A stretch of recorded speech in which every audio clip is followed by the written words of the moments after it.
livre maintenant.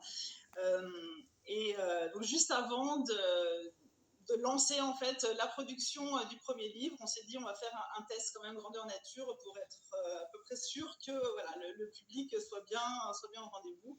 Donc on a demandé à une amie qui est directrice d'école de bien vouloir en fait nous donner un espace, quelques heures en fait dans les classes pour pouvoir lire le livre.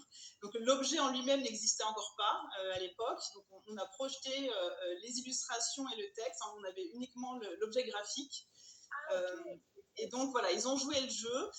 On a pu lire La baleine qui chante, qui est le premier tome, à 2 classes dans cette école.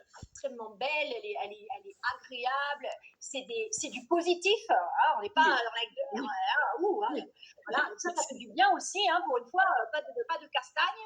Un vrai livre où en fait ce petit garçon il part à l'aventure et finalement chaque livre raconte une de ses aventures lorsqu'il voyage et qu'il va retrouver donc du coup son contact principal qui est de Vénus et ensuite du coup les aventures vont se décliner. Alors si je comprends bien Véronique, en plus tu as dit tout à l'heure que tu as déjà toute la liste de plusieurs épisodes qui vont s'écrire. Oui, tout à fait. J'ai le nom des livres suivants. J'ai le nom des livres suivants. Et donc, Naboo, en gros, pour raconter un petit peu, l'histoire de Naboo, pour que les gens comprennent un petit peu, c'est un petit garçon de 5 ans, il est vraiment passionné par le cosmos, les planètes, les étoiles. Et durant son sommeil, donc toutes les nuits, il va faire un fabuleux voyage où il va vivre des aventures magiques et aller sur des planètes et rencontrer les habitants de ces planètes qui vont lui révéler des secrets magiques, donc, et qui vont pouvoir lui rappeler les pouvoirs qu'il a déjà en lui. Donc, au fil de ces voyages, Naboo, il va découvrir les origines de l'humanité. Donc, au fil des livres, bien sûr, ça va aller crescendo, qui nous sommes réellement, d'où nous venons. Il va découvrir également les contacts extraterres, intraterres, etc.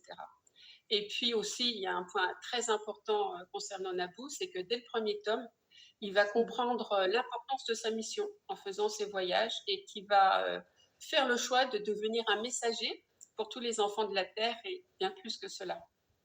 Voilà.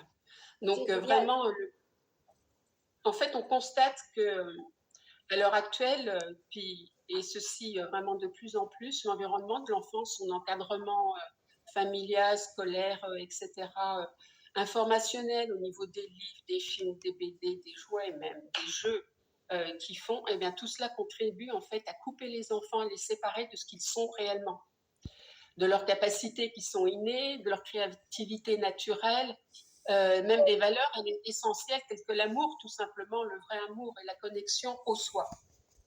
Donc les livres de Naboo, ce sont de véritables outils qui vont justement pouvoir aider les enfants à s'épanouir tout en développant leur plein potentiel, en comprenant d'où il vient, où est sa place dans l'univers, et puis à pouvoir prendre cette place dans l'univers en toute conscience, en fait. Ah oui, c'est ça. Voilà le but des livres. Ouais. Ah ouais. Alors en plus,